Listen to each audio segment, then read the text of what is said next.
Morning debate నేను సునీత. బీజేపీలో BRS విలీనం చుట్టూ రాజకీయం రంజుగా సాగుతోంది. ఎమ్మెల్సీ కవిత చేస్తున్న కామెంట్స్ రాజకీయ రచ్చ రేపుతున్నాయి. కవిత వ్యాఖ్యలు నిజమేనని బీజేపీ ఎమ్మెల్యే రాజా సింగ్ చెప్పడం అగ్నికి మరింత ఆజ్యం పోసినట్లయింది. దాంతో రాజా సింగ్ కు షోకస్ నోటీస్ ఇచ్చేందుకు బీజేపీ సిద్ధమైనట్లు తెలుస్తోంది. అటు షోకస్ ఇస్తారన్న సమాచారంతో రాజా సింగ్ కూడా పార్టీతో తాడో పేడో తేల్చుకునే పనిలో ఉన్నానన్నట్లు చెప్తున్నారు. ఇక కొజ్జాగాళ్లతో పని చేయలేనంటూ కామెంట్స్ కూడా చేశారు. ఇక బీజేపీ బీఆర్ఎస్ ఒకటేనంటూ కాంగ్రెస్ డోస్ పెంచుతోంది. విలీనం వార్తలు, రాజా సింగ్ కమెంట్లపై ఇవాల్టి డిబేట్ లో మనం డిస్కస్ చేద్దాం. ఇవాల్టి డిబేట్ లో మనతో పాటు పార్టిసిపేట్ చేస్తున్నారు బీజేపీ నుంచి పల్నాటి వెంకటరెడ్డి గారు, అదేవిధంగా కాంగ్రెస్ నుంచి జితేందర్ గారు. ఇద్దరికి గుడ్ మార్నింగ్ అండి. Good morning. Good morning. S Venkatareddy గారు, ముందుగా మీతో స్టార్ట్ చేద్దాం. ఏదైతే ఎమ్మెల్సీ కవిత చేసిన కమెంట్స్ లెటర్ తర్వాత రకరకాల అంశాలు అండ్ ఆమె జైల్లో ఉన్న టైంలో బీఆర్ఎస్ ని బీజేపీలో విలీనం అనే అంశాలు ప్రయత్నాలు చేశారు అని అన్ని కమెంట్స్, ఇవి చిన్నపాటి కమెంట్స్ కావు, చాలా పెద్ద ఆరోపణలు, దానికి స్పందించాల్సిన అవసరం ఉంది. కానీ అటు మీ బీజేపీ ఎమ్మెల్యే రాజా సింగ్ ఏదైతే కవిత చెప్పింది నిజమే అంటూ ఆయన ధృవీకరించారు. అండ్ ఇప్పుడు చూస్తే బీజేపీ నుంచి యాక్షన్స్ ఉండే ఛాన్సెస్ ఉన్నాయన్నట్లుగా ఊహాగానాలు. ఏంటి, నిజంగానే రాజా సింగ్ పైన యాక్షన్ తీసుకుంటుందా? మరోపక్క రాజా సింగ్ కూడా కమెంట్ చేశారు, కొజ్జగాళ్లతో నేను పని చేయనని. ఎవరిని అంటున్నారు ఆయన? అందరికీ నమస్కారం అండి. ఈరోజు ఏదైతే గత వారం రోజులుగా కవిత కల్వకుంట్ల కవిత అమెరికా నుంచి రాగానే ఆమె లెటరు వాళ్ళ డాడీకి రాసిన సందర్భంలో అది లీక్ అయిందని చెప్పి బయటకు వచ్చిన సందర్భంలో ఆమె ఎయిర్పోర్ట్ లో ప్రెస్ మీట్ పెట్టి ఒక మాట చెప్పారు. నేను మా డాడీకి ఒక లెటర్ రాస్తే ఆ లెటర్ లీక్ చేసింది ఎవరు, దాంట్లో నేను పార్టీ గురించి రాశాను, పార్టీ ఏ విధంగా డెవలప్ చేయాలి, ఏ విధంగా ముందుకు తీసుకెళ్లాలనే ఆలోచనతో నేను రాశాను తప్పితే దాన్ని అనవసరంగా దాన్ని బయటికి తీసి నా పరువు పోవడానికి కారణమైంది ఎవరు, ఆ దయ్యం ఎవరు, కేసీఆర్ చుట్టూన్న మనుషులు ఎవరు అని చెప్పి అడిగి ఉండే ఆ రోజు ప్రెస్ మీట్ పెట్టారు. దాని తర్వాత ఆ మాట్లాడిన సందర్భాలు చూస్తే మాట్లాడినప్పుడు ఎక్కడ కూడా మళ్ళీ ప్రెస్ మీట్ పెట్టి మాట్లాడలేదు, చిట్ చాట్ లో మాట్లాడారు. ఏమంటారు, అంతకుముందు చిట్ చాట్ లో మాట్లాడు. నిజంగానే ఒకవేళ భారతీయ జనతా పార్టీలో బీఆర్ఎస్ విలీనం చేయాలనుకుంటే ఆమె జైలు ఉన్నప్పుడు ప్రతిపాదన వచ్చుంటే ఆమెనే అదే సెకండ్ డేనే చెప్పింది కదా, నా దేవుడు కేసీఆరే డిసిషన్ తీసుకుంటాడు, కేసీఆరే అల్టిమేట్ గా డెసిజన్ మేకర్ అన్నప్పుడు ఈమె దగ్గర ప్రతిపాదన ఎందుకు పోతుందని నాకు అర్థం కావట్లేదు. మరి అబద్ధం మాటలే కదా ఇవన్నీ కూడా, అబద్ధాలతోటే కదా. ఏందంటే ఇక్కడ ఇవన్నీ కూడా ఫ్యామిలీ డ్రామాలు, ఫ్యామిలీ పంచాయతీని బజార్లోకి ఇడ్చి తెలంగాణ ప్రజల పంచాయతీలుగా మారుస్తూ మిగతా పార్టీల మీద బురద జల్లడానికి చేస్తున్న కుటీల ప్రయత్నమే తప్పితే ఇక్కడ ఏది కూడా వాస్తవం కనపడట్లేదు. ఇక్కడ ఆమెనే చెప్తుంది నాకు ఈ పార్టీలోనే పనిచేయాలనుకుంటది అన్నది, బీఆర్ఎస్ లోనే పనిచేస్తా, నేను ఎక్కడ పోను, నా నాయకుడు కేసీఆర్ ఆధ్వర్యంలో పనిచేస్తా అని చెప్పిన ఆమె మరి మొన్న మరి పక్కన ఆఫీస్ ఎందుకు పెట్టుకుంది, జాగృతి ఆఫీసు? మరి బీఆర్ఎస్ పోయి ఆఫీసులో పనిచేయొచ్చు కదా, వెళ్ళొచ్చు కదా, ఎందుకు పెట్టుకుంది? ఇవన్నీ ఏంటంటే ఆమెకి జైలుకు పోయించిన తర్వాత ప్రజల్లో ఆదరణ తగ్గుతుంది, కుటుంబం పట్టించుకోవట్లేదు, కేటీఆర్ గారు పట్టించుకోవట్లేదు, నాకు ఆ స్థానం ఇవ్వట్లేదు, మరి బీఆర్ఎస్ పార్టీలో తగ్గింది, నా స్థానం తగ్గింది, నా ప్రయారిటీ తగ్గిందన్న ఒక ఆలోచనతోటి ఇప్పుడు వేరే పార్టీల మీద బురద జల్లడానికి ప్రయత్నం చేస్తా ఉన్నారు. అంటే ఏంటి, అక్కడ ఆ పంచాయతీని ప్రజల్లో పెట్టాలి, లేదా పార్టీల మధ్యలో పెట్టాలి, అదే ఆలోచన వాళ్ళకి. ఏంటంటే ఆ మైలేజ్ కావాలి, ఎంతసేపు కూడా మైలేజ్ కావాలి, మళ్ళా పెరగాలి. మనం చూసాం అసెంబ్లీ ఎన్నికల్లో, తర్వాత పార్లమెంట్ ఎన్నికల్లో, మళ్ళీ ఎమ్మెల్సీ ఎన్నికల్లో అసలు కనీసం పోటీ కూడా చేయలేదు. ఆ పార్లమెంట్ ఎన్నికల్లో డిపాజిట్ కూడా రాలేదు. 8 స్థానాలు పార్లమెంట్ స్థానాలు భారతీయ జనతా పార్టీ గెలిచింది, తెలంగాణ ప్రజల ఆదరణతో గెలిచింది. ఇట్లాంటిది రోజు రోజుకు తగ్గుతున్న ప్రయారిటీని, బీఆర్ఎస్ మైలేజ్ ని దాన్ని ఏ విధంగా పెంచాలి, ఏ విధంగా ప్రజల్లోకి తీసుకెళ్లాలి, ఏ విధంగా బురద జల్లే రాజకీయాలు చేయాలి, బ్లేమ్ చేస్తే. ఎందుకంటే భారతీయ జనతా పార్టీకి వచ్చే ఆదరణ చూసి ఓర్వలేక ఈ డ్రామా ఫ్యామిలీ వాళ్ళ దగ్గర వాళ్ళ కుటుంబ పంచాయతీతో పాటుగా మరి అధికారాలు ఎవరికి ఇవ్వాలి ఏంటి అనేది. రెండవది ఏంటంటే మరి ఏమన్నా ఆస్తుల గొడవలు కానీ ఆస్తుల పంపకాలు ఏమైనా ఉన్నాయో వాళ్ళ మధ్యలో, అన్న చెల్లెల మధ్యలో కేసీఆర్ తీర్చకపోవడం వల్లనే ఇవన్నీ కూడా మరి బయటికి తీసుకొచ్చే సందర్భాలు కనపడతా ఉన్నాయి. రెండో పాయింట్ ఏంటంటే ఆమె చెప్పిన దానికి ఒకదానికి ఒకటి ఎక్కడ కూడా లింక్ కనపట్లేదు, ఒక సింక్ అవ్వట్లేదు, మాటలు కూడా సింక్రనైజ్ అవ్వట్లేదు. ఒక రోజు ఒక్కొక్క మాట మాట్లాడితే ఇంకో రోజు ఇంకో మాట మాట్లాడుతుంది. ఏ విధంగా జరుగుతుందని నాకు అర్థం కాదు. మనం చూసాము నిన్న తెలంగాణ ఫార్మేషన్ డే, తెలంగాణ తెచ్చుకున్న తర్వాత తెలంగాణ ఆవిర్భావ దినోత్సవ రోజు ఏం చేయాలి? కేటీఆర్ ఉన్నాడా బీఆర్ఎస్ భవన్ లో, కేసీఆర్ ఉన్నాడా, లేకపోతే కవిత ఉందా? ఎవరున్నారు అక్కడ?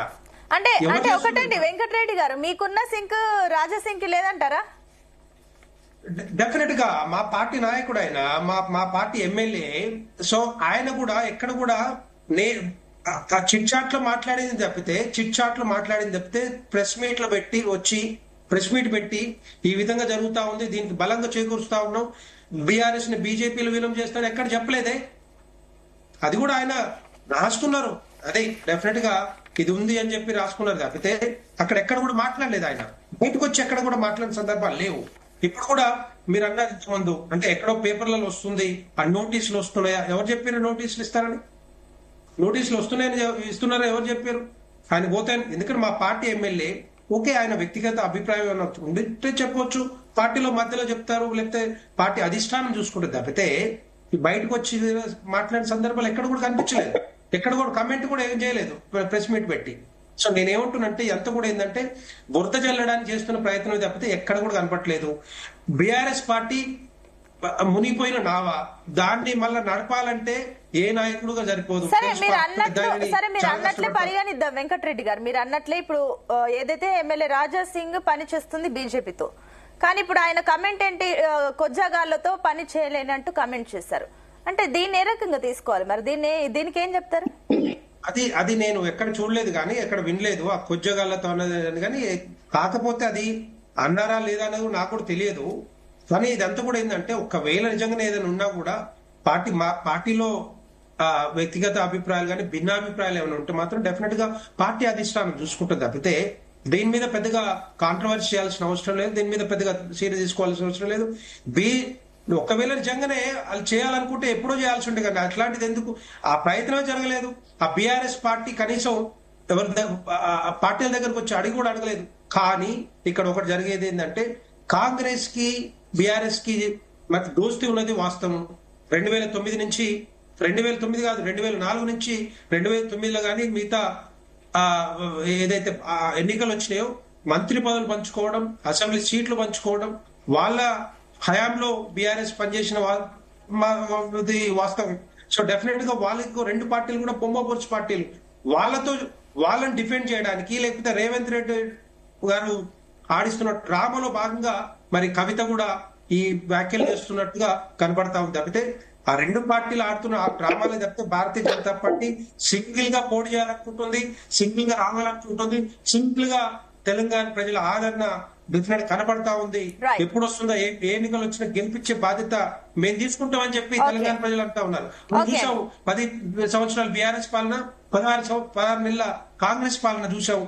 రెండు కూడా దొందు అన్నట్టుగా రెండు కూడా అవినీతి కుటుంబ పాలనలో మరి మునిగి తేలుతా కనపడతా ఉంది. డెఫినెట్ గా మళ్ళీ వస్తానండి మీ దగ్గరికి. అదే విధంగా రాజకీయ విశ్లేషకులు కల్లూరు శ్రీనివాస్ రెడ్డి గారు కూడా జాయిన్ అయ్యారు. శ్రీనివాస్ గారు గుడ్ మార్నింగ్ అండి. Good morning. ఎస్, నేను మళ్ళీ మీ దగ్గరకు వస్తానండి. ముందుగా జితేందర్ గారు, సో అటు ఏదైతే ఎమ్మెల్సీ కవిత వారం రోజుల క్రితం వచ్చినప్పటి నుంచి ఏవైతే టాక్ ఆఫ్ ది తెలంగాణ అయిపోయారు, సో మొత్తం మీద దాని గురించి చర్చలు, రకరకాల ఆరోపణలు వస్తున్నాయి. కాంగ్రెస్ అయితే బలంగా చెప్తుంది బీఆర్ఎస్ బీజేపీ పొత్తులకు వెళ్తాయంటూ కూడా అటు కాంగ్రెస్ అయితే బలంగా విమర్శిస్తుంది. సో ఏంటి దానికి? ఇందాక మరి వెంకటరెడ్డి గారు అయితే క్లారిటీ ఇచ్చారు, ఖచ్చితంగా బీజేపీ సింగిల్ గా వెళ్తుంది అంటూ కూడా వారు క్లారిటీ ఇస్తున్నారు. సో మీ కమెంట్స్ ఏంటి దీనిపైన? ముందుగా మీకు ప్యానెల్లో ఉన్న వారందరికీ నమస్కారాలు. ముఖ్యంగా ఇక్కడ గమనించాల్సింది ఏంటంటే గడిచినటువంటి 10 సంవత్సరాలలో అప్పుడున్నటువంటి ముఖ్యమంత్రి గారు కల్వకుంట్ల చంద్రశేఖరరావు గారు, మోడీ గారు, వీరు అనేక వ్యవహారాలలో, అనేక కార్యక్రమాలలో, మరి అనేక బిల్లులలో కలిసి పనిచేసింది అనేది దేశ ప్రజలు చూసింది. కోవిడ్ పీరియడ్ లో ఏ విధంగా అయింది, ఆయన చెప్పడం ఈయన చేయడం, మరి ఆ విధంగా చేస్తున్న పరిణామంలో మరి కవిత విషయానికి వస్తే కవిత గారు మరి ఢిల్లీ లిక్కర్ స్కామ్ లో 600 కోట్ల రూపాయల కుంభకోణం, దేశంలో రాష్ట్రంలో మహిళలకు ఒక గౌరవమైనటువంటి పదంలో మనం చూస్తాం. మరి నాకు తెలిసి దేశంలో లిక్కర్ కుంభకోణంలో ఈ విధంగా ఒక మహిళ ముందుకు రావడం అనేది చాలా బాధాకరమైన విషయం. మహిళలు ఎప్పుడు కూడా ఇలాంటి విషయాలలో కలగజేసుకోరు. వేరే కుంభకోణాలు జరిగాయి, కానీ ఆమె నేరుగా 100 కోట్లలో భాగస్వామ్యం ఉంది అన్నట్టుగా ఈడీ ఆరోపణలు, మరి ఆమె జైలుకి వెళ్ళడం, తిహార్ జైలు నుంచి బయటకు వచ్చిన తర్వాత మరి ఆమె నెగిటివిటీ నుంచి బయటకు రావడానికి ముందేమో మరి గొబ్బమ్మ, తర్వాత బతుకమ్మ అనే రూపకంగా అనేక కార్యక్రమాలు చేస్తూ, మరి అదే విధంగా ఆమె జైలు నుంచి బయటకు వచ్చిన తర్వాత ఒక నెగిటివిటీలోకి వచ్చింది ఆమె. మరి ఆ నెగిటివిటీ నుంచి పాజిటివిటీకి రావడానికి ఆమె చేసే ప్రయత్నం, మరి దానికి ఉన్నటువంటి అంతర్గా భాగంలో జరిగినటువంటి మరి బీజేపీతో మేము రిలీజ్ చేస్తా అంటే వద్దని చెప్పినా అని తనే చెప్పింది కదండి. ఇది ఎక్కడ ఏదో జరిగితే 2 చేతులు కలిస్తే సప్పట్లు వస్తాయి, లేకపోతే ఏం జరగకుంటే ఏమొస్తుందండి ఇక్కడ. మరి ఇదొక్కటి. మరి ఈ రోజులో మరి గడిచిన 10 సంవత్సరాలలో మరి బీజేపీ వారితో కలిసి పనిచేసిండు, అనేక బిల్లుల విషయంలో ఆయన మరి సహాయ సహకారాలు అందించిండు. మరి ఈ రోజు ఉన్నటువంటి విభజన హామీల విషయంలో కానీ ఒక్కటి జాతీయ ప్రాజెక్ట్, ఇప్పుడు కాళేశ్వరంలో దాదాపుగా 10,02,000 కోట్లు పెట్టిండు. మరి దాంట్లో కనీసం జాతీయ హోదా తెచ్చుకోలేదు అసమర్థుడు కేసీఆర్ గారు. మరి ఈ రోజు పరిస్థితి చూస్తే మరి 8 లక్షల కోట్ల రూపాయలు మరి అప్పుల భారం అయిపోయింది గడిచిన 10 సంవత్సరాలలో. ఆయన మరి చేసినటువంటి ఎటువంటి వీళ్ళు డెవలప్మెంట్ కాదండి. మీరు కావాల్సింది ఎంతసేపు సొంత ప్రయోజనాలు, తండ్రి బిడ్డే అల్లుడు కొడుకు. వీళ్ళు ఎలా అయిపోయిందంటే ఆ రోజు సోనియా గాంధీ గారు మరి తెలంగాణని ఇవ్వకపోతే వీరికి ఉద్యోగాలు ఉండేటివా, ముఖ్యమంత్రి కాగలిగేవారా, మంత్రులు కాగలిగేవారా, ఎక్కడ అయ్యేవారు. మరి దీన్ని బట్టి చూస్తే ఏంటంటే వారు ఒకరు డిమాలరేట్ కావడం, నెగిటివ్ ఇలా వెళ్ళడం, మళ్ళా పాజిటివ్ కోసం పోరాటం చేయడం. మరి ఈ విధంగా వాళ్ళ కుటుంబ వ్యవహారాలలో మరి రాష్ట్రాన్ని ఎందుకు ఇబ్బందులు చేస్తున్నారు. రాష్ట్రంలో అనేక సమస్యలు ఉన్నాయి, అనేక అభివృద్ధి కార్యక్రమాలు జరుగుతున్నాయి. వాటి విషయాల్లో చర్చలు లేవు ఎక్కడ కూడా, పేపర్ వల్ల ఎక్కడ కూడా మీడియాలో కూడా చర్చలు రావట్లేదు. ఎంతసేపు కవిత తండ్రికి లెటర్ రాసింది, మరి తమ్ముడు ఇలా అన్నాడు, బావ ఇలా అన్నాడు. రాజకీయం కోసం, వాళ్ళ స్వార్థం కోసమే గాని మరి దేశంలో ఏం జరుగుతుంది, రాష్ట్రంలో ఏం జరుగుతుంది, రాష్ట్ర అభివృద్ధి ఏం జరుగుతుంది అనేది. ఈ రోజు కాంగ్రెస్ పార్టీ అనేక సంక్షేమ పథకాలు ప్రవేశపెట్టింది. ఈ రోజు సన్న బియ్యం ఇస్తుంది, ఈ రోజు 3 నెలల రేషన్ కూడా ఇచ్చింది అట్టడుగు ఉన్నటువంటి పేదల కోసం. ఇవన్నిటినీ మరి అది డార్క్ లో పెట్టడం కోసం, ప్రజాదరణ కాకుండా చూడడం కోసం ఈ రోజు కాంగ్రెస్ పార్టీ బ్రహ్మాండంగా పనిచేస్తుంది. దానికోసం ఏంటంటే ఎక్కడ ప్రజాదరణ వస్తుందో అని ఏదో ఒక ఇష్యూ తీసుకోవాలి. మరి కవిత ఈ రోజు చూస్తే ఏంటంటే మరి కవిత మరి బీజేపీతో విలీనం చేస్తా అంటే వద్దన్న చెప్పిందని చెప్పేసి ఓపెన్ గా చెప్తుంది. అదే విధంగా రాజా సింగ్ గారు చెప్తున్నారు అంటున్నారు మీరే. రాజా సింగ్ గారు మరి వీళ్ళంతా ఒక కొజ్జాగాల రూపకంగా వాళ్ళు అభివర్ణిస్తున్నారు. అది వాస్తవంగా ఇక్కడ నాకు తెలిసినంత మటుకైతే బీజేపీలో ఉన్నటువంటి కొంతమంది నాయకులు, కిషన్ రెడ్డి గారు కానీ, లక్ష్మణ్ గారు కానీ, ఇంకో రామచంద్ర రెడ్డి గారు కానీ ఎవరిని కూడా వాళ్ళ ఆఫీస్ దగ్గరికి రానిచ్చేవారు కాదు, ఎవరిని కూడా జాయిన్ చేసుకొని ఇచ్చేవారు కాదు.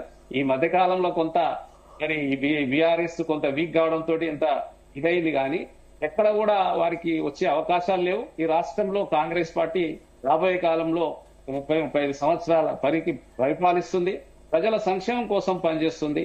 మరి ఇటువంటి నెగిటివిటీ, వ్యక్తిగత ఉన్నటువంటి ప్రచారాన్ని మానేసి అభివృద్ధి విషయంలో తోడ్పాటు అందించాలి. మరి అంటే ఒకటండి జితేందర్ గారు, ఇందాక మీరు అన్నారు కదా, అంటే బీఆర్ఎస్ బీజేపీతో కలిసి పనిచేస్తుందని. కానీ గతంలో కూడా మీరు కూడా అటు అంటే ఇప్పుడు బీఆర్ఎస్ కానీ గతంలో టీఆర్ఎస్ ఉండే, అప్పుడు యూపీఏ హయాంలో మీరు కూడా కలిసి పనిచేస్తారు కదా. బీజేపీతో కలిసి పనిచేయలేదు కండి, బీజేపీతో అనట్లేదు, టీఆర్ఎస్ తోని కాంగ్రెస్ కలిసి పనిచేస్తుంది కదా యూపీఏ హయాంలో. అప్పుడున్న పరిస్థితులలో అప్పుడు చేయాల్సి వచ్చింది, మాకు పొత్తు కుదరలేదు కాబట్టి వదిలేసేసినాం దాన్ని. దాంట్లో ఏముందండి. అదే ఇప్పుడు మీరు అన్నదానికి నేను అంటున్నాను, ఇప్పుడు వాళ్ళు పనిచేస్తున్నారు, గతంలో మీరు కూడా పనిచేస్తారు కదా కలిసి. అదేనండి, అప్పుడున్నటువంటి పరిస్థితులలో ఆ విధంగా రావడం అయింది, చేసినాం. దాంట్లో కాదంటలేం, కానీ ఉన్నటువంటి దాంట్లో గడిచిన 10 సంవత్సరాలలో కవిత గారు ఎంపీగా ఉన్నారు.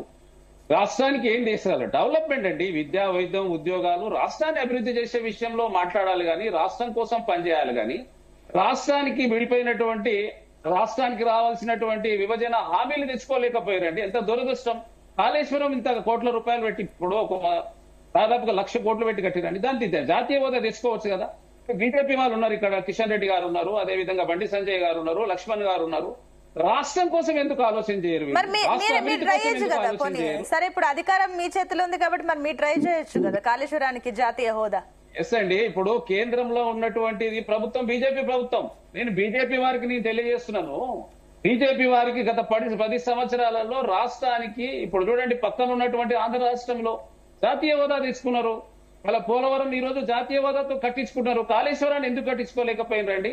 ఇప్పుడు రాష్ట్రంలో ఉన్నటువంటి ఎంపీలుగా పనిచేసినారు, ఈ రోజు మంత్రులుగా పనిచేస్తున్నారు బీజేపీ వాళ్ళు. రాష్ట్రంలో ఉన్నటువంటి 9 మంది 11 మంది ఎంపీలు ఉండే, అందులో కవిత్వం ఉండే. ఎంతసేపు వాళ్ళ స్వార్థం కోసం, ఇక్కడ స్వార్థమే అక్కడ స్వార్థమే. రాష్ట్ర అభివృద్ధిలో ఎందుకు తోడ్పాటు కల్పించారండి? పక్కన ఉన్నటువంటి ఆంధ్రప్రదేశ్ చూడండి ఎంత బాగా చక్కగా తెచ్చుకుంటున్నారు. ఈ రోజు పోలవరం గాని మిగతా గాని కోట్లాది రూపాయలు, లక్షల కోట్ల రూపాయలు తెచ్చుకుంటున్నారు. ఇక్కడ ఎందుకు చేసుకోలేకపోతుందండి? ఇది గమనించాలండి, ప్రజలంతా గమనిస్తున్నారు. రైట్ అండి, ఓకే అండి. ఇక అదే విధంగా బీఆర్ఎస్ నుంచి బొమ్మెర రామ్మూర్తి గారు కూడా జాయిన్ అయ్యారు. ఎస్ రామ్మూర్తి గారు ఏం చెప్తారు? అటు ఎమ్మెల్సీ కవిత చేసిన కమెంట్స్, అటు బీఆర్ఎస్ బీజేపీలో కలిపే ప్రయత్నాలు చేశారు, కుట్రలు జరిగాయి, జైల్లో ఉన్న ఆరోపణలకి మీరేమంటారు దీనికి? ముందుగా సరే, అందరికీ నమస్కారం. జీ తెలుగు ప్రేక్షకులకు, నాతో డిబేట్ లో పాల్గొంటున్న పెద్దలకు. మా కవితక్క గారు మా పార్టీలో అంతర్గతంగా ఏమైనా లోటుపాట్లు ఉంటే పార్టీ అధినాయకత్వానికి మేము కూడా చాలా విషయాలు లెటర్ల రూపంలో రాస్తాము. అదే విధంగా మా కవితక్క గారు కూడా రాస్తున్నారు. దాంట్లో వీళ్ళకెందుకు భుజాలు దర్చుకుంటున్నారో మాకు అర్థం కావడం లేదు. మా పార్టీని బ్రహ్మాండంగా ముందుకు తీసుకుపోవడానికి అన్ని రకాలుగా ఏమైనా చిన్న చిన్న లోటుపాట్లు ఉంటే అందరం సరిదిద్దుకొని ముందుకు పోవాల్సిన అవసరం ఉంటది. మళ్ళీ అధికారంలోకి రావాలి అంటే ఏమైనా చిన్న చిన్న పొరపచ్చాలున్నా, ఏదన్నా ఇబ్బందులున్నా వాటిని సరిదిద్దుకొని పోతాం. అది మా అంతర్గత విషయం, వీళ్ళకి సంబంధం ఉన్నదండి.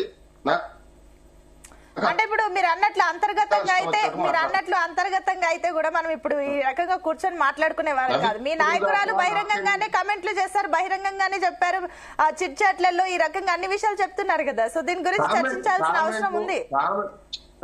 కామెంట్లు ఇప్పుడు ఒక విషయం వినండి, మీరు వన్ సైడ్ గానే మాట్లాడకండి. ఎవరైనా ఇలా పోకూడదు, ఇలా ఉండకూడదు, ఇలా ఉంటే నేను గ్రామాలలో తిరుగుతున్నాను, జిల్లాలలో తిరుగుతున్నాను, ఇగో ఇలా ఉంటే బాగుంటుందని చెప్పడంలో తప్పే ఉంటది. దానికి వీళ్ళకేం అవసరము నాకు అర్థం కాదు. మా పార్టీలో ఉండనన్నారా, లేకపోతే పార్టీని ఏమైనా తిట్టిందా, కేసీఆర్ గారిని ఏమైనా అన్నారా? ఏం కాదు కదా. కొన్ని వెసులుబాట్లు ఉంటే, కొన్ని లోటుపాట్లు ఉంటే వాటి అన్నింటినీ సరిదిద్దుకొని ఖచ్చితంగా మళ్ళీ అధికారం వైపు పయనించాలంటే అందరం కలిసికట్టుగా పనిచేస్తాం. రామ్మూర్తి గారు అదే డౌట్స్ పెడుతున్నారు, సగం చెప్తున్నారు. అందుకే మిమ్మల్ని ఈ రోజు అడుగుతున్నాము. డౌట్స్ సగం. కేసీఆర్ అనలేదు, కేటీఆర్ ని డైరెక్ట్ గా అనలేదు, కానీ కేసీఆర్ చుట్టూ దయ్యాలున్నాయని చెప్పేసి కమెంట్లు, బీఆర్ఎస్ ని బీజేపీలో కలిపే కుట్రలు జరిగాయని, దానికి ఏం చెప్తారు? కుట్రలు కుతంత్రాలు అవి ఎక్కడ జరిగిందో, ఏం జరిగిందో, మరి ఆమె అన్న మాటలు మీరు ఎట్లా ఒక్కీకరించారో మాకు తెలియదు. కానీ బీఆర్ఎస్ పార్టీ ఒక బలమైన శక్తిగా ఎదుగుతున్నది. ఈ 16 నెలల కాలంలో అసలు ఇప్పుడు అందుకే ఎన్నికలు పెట్టడానికి వీళ్ళకి భయపడుతున్నారు. ఎన్నికల వైపు పోవాలంటే భయపడుతున్నారు. 6 మంత్రులు వేయడానికి భయపడుతున్నారు. మొత్తం పరిపాలన మొత్తం గాలి కొలిచేసారు, మొత్తం చేతులు ఎత్తేసారు. ఇచ్చిన హామీలు నెరవేర్చకుండా ఇంకా నవ్విపోదురు గాక నాకెట్ట సిగ్గు అన్నట్టు ఈ ఇష్టం వచ్చిన అబద్దాల పునాదుల మీద ఇంకా పరిపాలన ముందుకు సాగిపోవాలని చూస్తున్నారు. ఇక ప్రజలకు అర్థమైంది, వీళ్ళు మాకేం చెయ్యరు, అబద్దాలు చెప్పి మమ్మల్ని మోసం చేసిరని ప్రజలకు అర్థమైపోయింది. ప్రజలు ఖచ్చితంగా కర్రుగాల్చి ఓత పెట్టడానికి రెడీగా ఉన్నారు. వీళ్ళకేమో అనుకుంటున్నారు, కాంగ్రెస్ పార్టీ బీఆర్ఎస్ పార్టీ ఈ తెలంగాణ రాష్ట్రం కోసం పుట్టింది, తెలంగాణ రాష్ట్రాన్ని తెచ్చింది, తెలంగాణ రాష్ట్రాన్ని 10 సంవత్సరాలు భారతదేశంలోనే నెంబర్ 1 స్థానంలో ఉంచింది కదా. ఈ 18 నెలల కాలంలో 1,80,000 కోట్లు తెచ్చిన కాంగ్రెస్ ప్రభుత్వం ఏం చేసింది? ఒక కాలువ తవ్విందా, ఒక ప్రాజెక్టు కట్టిందా, ఒక ప్రాజెక్టు తెచ్చిందా, లేకపోతే ఒక కంపెనీ తెచ్చిందా, ఉద్యోగాలు ఇచ్చారా? 2 లక్షల ఉద్యోగాలు ఇస్తారన్న కాంగ్రెస్ ప్రభుత్వం ఒక 10,000 ఇప్పటి వరకు ఇచ్చింది. మేమిచ్చిన ఉద్యోగాలకు పాంప్లెట్ లాగా సర్టిఫికెట్లు పంచారే తప్ప వీళ్ళు చేసింది ఏం లేదు. అందుకే ప్రజలు అర్థమవుతుంది, వీళ్ళు తీసుకుంటున్న ఈ 18 నెలల కాలంలో ప్రజా వ్యతిరేక నిర్ణయాల వల్ల తెలంగాణ పరిస్థితి ఆగమ్య గోచరంగా తయారైంది. ప్రతి వర్గం ఏడుస్తున్నారు, ప్రతి వర్గం అల్లాడిపోతుంది. కాబట్టే తెలంగాణ ప్రజలు మళ్ళా కేసీఆర్ గారు రావాలి, కేసీఆర్ గారి సీఎం కావాలి, కేసీఆర్ గారి నాయకత్వంలో తెలంగాణ బాగుపడుతుందని కోరుకుంటున్నారు. వీళ్ళు చెప్పినట్టు ఏమో జరిగింది, అంతా కోడిగుడ్డు మీద ఈకలు లాగినట్టు ప్రతి దాని మీద ఏదో చెప్తూ కాలాన్ని గడుపుతూ డైవర్షన్ పాలిటిక్స్ చేస్తున్నది కాంగ్రెస్ ప్రభుత్వం. కానీ ఆ డైవర్షన్ ఎమ్మెల్సీ కవిత చేస్తుంది తెలంగాణ రాష్ట్రంలో అంటూ కమెంట్లు. అండ్ మీరన్న మాటల ప్రకారమే చూసామనుకోండి, సరే మీరన్నట్లుగానే తెలంగాణ రాష్ట్రం కోసం టీఆర్ఎస్ పుట్టింది తెచ్చింది అని చెప్పినా కానీ ఈ రోజు అటు టీఆర్ఎస్ బీఆర్ఎస్ గా మారిన తర్వాత బీఆర్ఎస్ ని బీజేపీలో విలీనం అంశాన్ని కవిత ప్రస్తావించిన తర్వాత అటు రాజా సింగ్ కూడా కవిత చెప్పింది నిజమే అంటూ కమెంట్లు చేస్తే దీన్ని ఏ రకంగా చూడాలి? నేనేమనుకున్నా, మా పార్టీ నాయకుడు కేటీఆర్ గారు, హరీష్ రావు గారు నిన్న తెలంగాణ ఆవిర్భావ దినోత్సవ వేడుకలలో కూడా చెప్పారు, ఈ రెండు పార్టీలు తెలంగాణకు అరిష్టము. ఇప్పుడు మీరు కూడా వ్యత్యాసం చూపిస్తున్నారు. మీ పార్టీ నాయకుడు కేటీఆర్ హరీష్ రావు అంటున్నారు కానీ కవిత వినండి, ఈ రెండు పార్టీలు తెలంగాణకు ద్రోహం చేసినాయి. ఒక ముఖ్యమంత్రి, ఇప్పుడున్న ముఖ్యమంత్రి తెలంగాణ రాష్ట్రం ఎయిడ్స్ పేషెంట్ లేదా క్యాన్సర్ పేషెంట్ ఆగమైపోయింది అని తెలంగాణ ఔనిత్యాన్ని, తెలంగాణ అస్తిత్వాన్ని, తెలంగాణ ఆత్మగౌరవాన్ని ప్రపంచం ముందు, భారతదేశం ముందు తలదించుకునేలాగా చేస్తున్నారు ఈ ముఖ్యమంత్రి. అర్భకుడు. నిజంగానే కేసీఆర్ గారు ఎందుకు అంటారంటే అర్భకుడే అంటున్నారు. అందుకనే తన రాష్ట్రాన్ని గొప్పగా కీర్తించబడాలి గాని, గొప్పగా అజేయాలి కానీ ఒక పక్క బీజేపీ అంటూ తల్లిని చంపి బిడ్డను బతికించారని ఇంకా మానవత్వాన్ని, తెలంగాణ ఔన్నత్యాన్ని, తెలంగాణ ఆత్మగౌరవాన్ని చంపుతున్నారు మోడీ గారు. కాబట్టి ఈ రెండు పార్టీలు బీఆర్ఎస్ పార్టీ కంటే బీఆర్ఎస్ పార్టీ తెలంగాణ ప్రజలకు ఉన్న పేగుబంధం లాంటి పార్టీ. ఈ రెండు పార్టీలు తెలంగాణకు అరిష్టం. కాబట్టి వాళ్ళు ఒక ప్రాజెక్టు 11 సంవత్సరాలు అధికారంలో ఉన్న బీజేపీ పార్టీ ఇంతవరకు ఇస్తానన్న ప్రాజెక్టు ఇవ్వలేదు, ఒకదానికి జాతీయ హోదా ఇవ్వలేదు, ఒక మెడికల్ కాలేజ్ ఇవ్వలేదు, ఉక్కు ఫ్యాక్టరీ ఇస్తానని ఇవ్వలేదు, కోచ్ ఫ్యాక్టరీ ఇస్తానని ఇవ్వలేదు. అన్ని మోసాల మీద వాళ్ళు పబ్బం కట్టుకుంటూ పోతున్నారు. కాబట్టి ప్రజలకు అర్థమైంది, ప్రజలు చూస్తున్నారు. ఒకటండి రామూర్తి గారు, సరే మీరు అన్న అన్ని విషయాలు చూద్దాం, కానీ నిన్న జరిగిన అంశం గురించి ఒకసారి మాట్లాడుకుందాం. ఏదైతే తెలంగాణ రాష్ట్ర ఆవిర్భావ దినోత్సవం రోజున అటు కేటీఆర్ డల్లాస్ లో ఉన్నారు, ఇటు తెలంగాణ భవన్ లో హరీష్ రావు జెండా ఎగరవేస్తే మరి అక్కడికి తెలంగాణ భవన్ కి వెళ్లి కవిత కూడా అక్కడ పార్టిసిపేట్ చేయొచ్చు కదా, ఎందుకు తనకంటూ వేరే ఆఫీస్ లో అక్కడ సెలబ్రేట్ చేశారు? మేడం, మీకు అర్థం కాదు. ఈ తెలంగాణ జాగృతి పెట్టి దాదాపు 18 సంవత్సరాలు అయింది. మేడం కవితక్క గారు ప్రతి సంవత్సరం తెలంగాణ జాగృతి ఆధ్వర్యంలో అన్ని కార్యక్రమాలు చేస్తూ ఉంటది. నిన్న కూడా అదే జరిగింది. ఎప్పుడు వచ్చి తెలంగాణ ఆవిర్భావ దినోత్సవం రోజు జెండా ఆవిష్కరించిందా కవితక్క? ఖచ్చితంగా వాళ్ళ జాగృతి ప్రోగ్రాంలు సపరేట్ గా చేసుకుంటున్నారు. అదే అందరు అర్థం కాక మీరు అన్నట్లుగానే అందరు అర్థం కాకనే అడుగుతున్నారు. 18 సంవత్సరాలుగా కంటిన్యూస్ గా జాగృతి యాక్టివిటీస్ ఉంటే బాగుండు, మధ్యలో ఇన్యాక్టివ్ అయింది, మళ్ళీ ఇప్పుడు యాక్టివ్ అయింది. కాబట్టి అందరికి డౌట్లు వస్తున్నాయి. రోజు ప్రభుత్వంలో ఉన్నప్పుడు ఒకలాగుంటాము, ప్రభుత్వం కూడా ప్రతిపక్షంలో ఒకలాగుంటాము. రెండు వైపులో ఒక్కసారి ప్రభుత్వంలో ఉన్నట్టు బీఆర్ఎస్ పార్టీ ఉంటుంది కదా, వీళ్ళు అర్థం కావడం లేదు. కాంగ్రెస్ పార్టీ చెప్పిన అబద్దాలని ఇప్పటికైనా వాళ్ళు చేస్తున్న తప్పులని చెప్పడం లేదు. ఊకే కేసీఆర్ గారి గవర్నమెంట్ ను తిట్టడానికే వీళ్ళ బతుకులంతా తెల్లారుతున్నాయి. కానీ కనీసం మరి మేము హామీలు ఇచ్చినాము, ఇన్ని హామీలు ఒక్కటి కూడా నెరవేర్చలేదు. ముసలి వాళ్లకు 4,000 రూపాయలు ఇవ్వాలి, మహిళలకు 2,500 ఇవ్వాలి, రుణమాఫీ కాలేదు, రైతు బంధు రాలేదు, అందరూ గగ్గోలు పడుతున్నారు. ఒడ్లు కొనలేక రోడ్ల మీద రైతులు ఒడ్ల కుప్పల మీద సరిపోతున్నారు. కనీసం అది పట్టించుకోకుండా వీళ్ళు మొత్తం తమ మంత్రులే కమిషన్ లేకుండా పనిచేయడం లేదని సొంత మంత్రులు అంటే మాత్రం దాని మీద మీరు డిస్కషన్ పెట్టరు. సొంత మంత్రులే మేము మా మంత్రులు కమిషన్ లేకుండా పనిచేయడం లేదని అంటే మాత్రం దాని మీద మీరు టీవీలు డిస్కషన్ పెట్టదు, ఎవరు పెద్దలు మాట్లాడరు. మమ్మల్ని మాత్రం మేము అధికారం కోల్పోయి ప్రతిపక్షంలో ఉన్న మమ్మల్ని మాత్రం రోజు ఆడిపోసుకుంటుంటారు. కాబట్టి ఎవరు ఆడిపోసుకోవట్లేదండి, మీకు జరిగే దాని గురించి క్లారిటీ అడుగుతున్నాం కాబట్టి ఎవరు ఆడిపోసుకోవట్లేదు. జరిగితే మీ పార్టీలు, మీ రాజకీయ పార్టీలదే ఆట కానీ అదే అడుగుతున్నాం మీరు చూడకుండా ఇప్పుడు అంటున్నారు కానీ. సరే మళ్ళీ మీ దగ్గరకు వస్తానండి. శ్రీనివాస్ రెడ్డి గారు గుడ్ మార్నింగ్ అండి. ఓకే అండి, రామూర్తి గారు నేను మళ్ళీ వస్తాను. రామూర్తి గారు మీకు మళ్ళీ సమయం ఇస్తాను. శ్రీనివాస్ రెడ్డి గారు గుడ్ మార్నింగ్ అండి. Good morning. సో వారం రోజుల నుంచి చూస్తున్నాము ఒకటే ఎటు చూసినా అన్ని టాపిక్లు ఎటు జరిగిన రచ్చ అంతా కూడా అటు ఎమ్మెల్సీ కవిత చుట్టూ జరుగుతుంది. ఆమె చేస్తున్న కమెంట్స్ ఎంత రాజకీయ దుమారం రేపుతుందో మీరు చూస్తూనే ఉన్నారు. సో బీఆర్ఎస్ ని బీజేపీలో కలిపే కుట్ర జరిగిందన్న కమెంట్ కి అటు రాజా సింగ్ కూడా దాన్ని ధృవీకరించడం, అటు బీజేపీ నుంచి షోకస్ నోటీసులు వస్తాయన్న ఒక సమాచారాలు అక్కడిక్కడ ఉంది. అది ప్రచారమా మరి ఏంటో మనకు తెలియదు కానీ, సో ఏంటి దీనిపైన మీ అనాలిసిస్ ఏంటి? ఇందాక 3 పార్టీల వర్షన్ కూడా మీరు విన్నారు కాబట్టి ఏం చెప్తారు? ఇక్కడ విషయం ఏంటంటే నిజానికి ఇది ఒక జాతీయ సమస్య కాదు, తెలంగాణ సమస్య కాదు, బీఆర్ఎస్ సమస్య, బీఆర్ఎస్ లో ఉన్న నాయకుల సమస్య. అది ఒక విషయం ఇక్కడ ఏంటంటే స్వతహాగా బీఆర్ఎస్ అధినేత కేసీఆర్ కూతురు కవిత గారు స్వయంగా ఆమె చిట్చాట్లలో మీడియాతో ఆమె మాట్లాడిన మాటలు ఉన్నాయి కాబట్టి ఇది చర్చనీయాంశంగా మారింది. ఆమె ఆ విషయం మాట్లాడి ఉండకపోతే నిజంగా మీడియాకు కానీ మనకు కానీ ఎవరు చర్చించడానికి కానీ అవసరం ఉన్న విషయం కాదు. ఆమె ఓపెన్లీ ఆమె చెప్పింది ఏంది, పిక్చర్లో చాలా 2-3 విషయాలు చాలా క్లియర్గా చెప్పింది.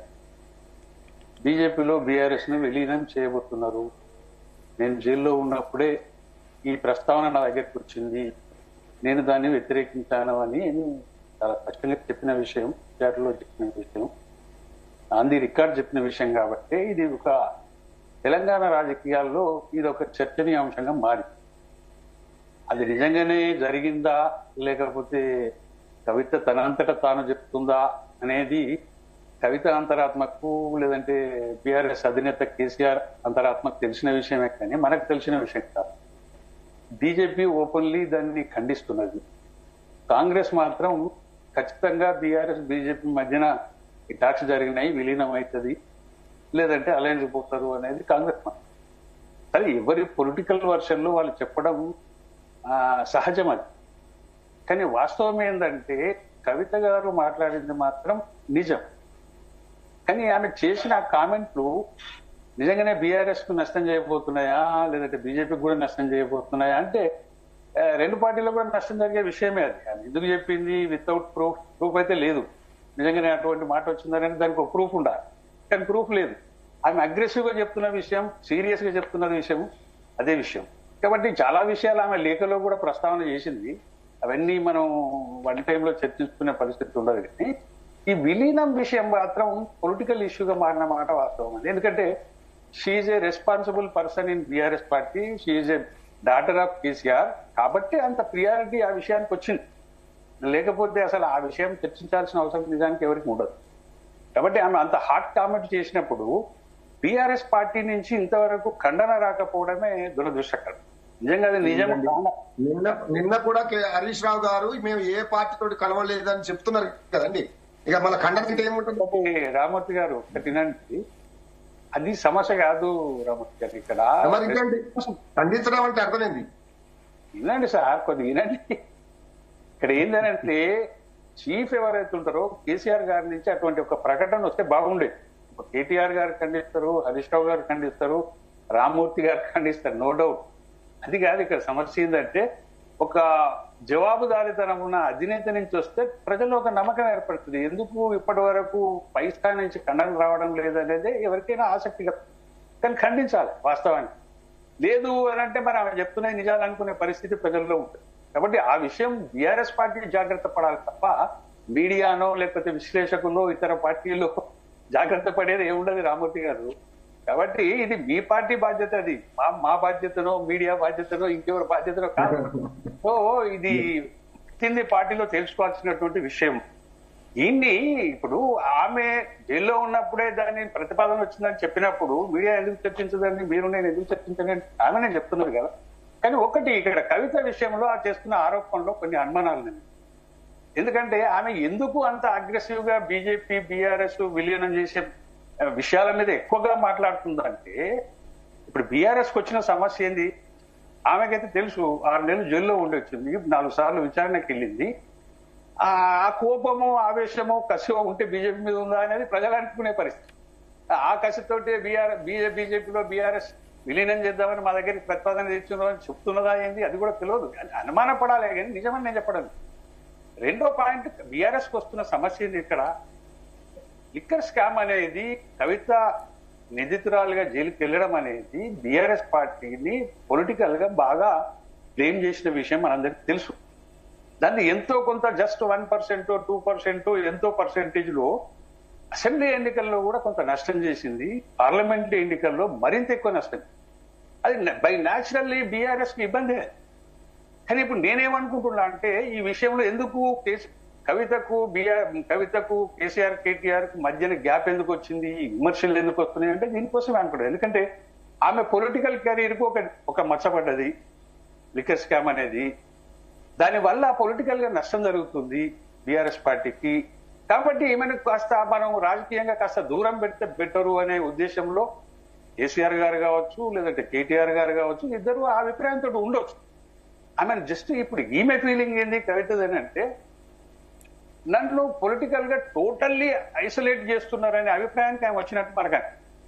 ఎందుకంటే అంత సీరియస్ గా కవిత అంత సీరియస్ గా మాట్లాడేది కాదు అని నేను అనుకుంటాను. ఎందుకు మాట్లాడాల్సి వచ్చిందంటే పొలిటికల్ గా టోటల్లీ ఐసోలేట్ చేస్తున్నారు నన్ను అనేది ఉంది. ఎందుకంటే 11 years లో కేసీఆర్ గారు అటు కేటీఆర్ ను ఇటు కవితను ఈక్వలెంట్ గా వాళ్ళను ఎదిగించడంలో అతని కేసీఆర్ పాత్రను మనం కాదని లేవు.